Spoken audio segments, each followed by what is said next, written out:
Hi havia una vegada un viatger que arriba a un hostal a l'hora de dinar. Es va seure en una taula i demanar que li portessin el menjar. Aquell dia l'hostal era ple de gom a gom i els hostalers no donaven a l'abast. Els plats passaven per davant del viatger, però cap no arribava a la seva taula i ell no parava d'olorar i olorar. Veient que es feia tard, no va tenir més remei que aixecar-se per marxar del local, malgrat no havia menjat res.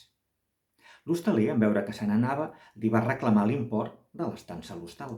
El viatger es queixà que no havia menjat res, que per què havia de pagar-li.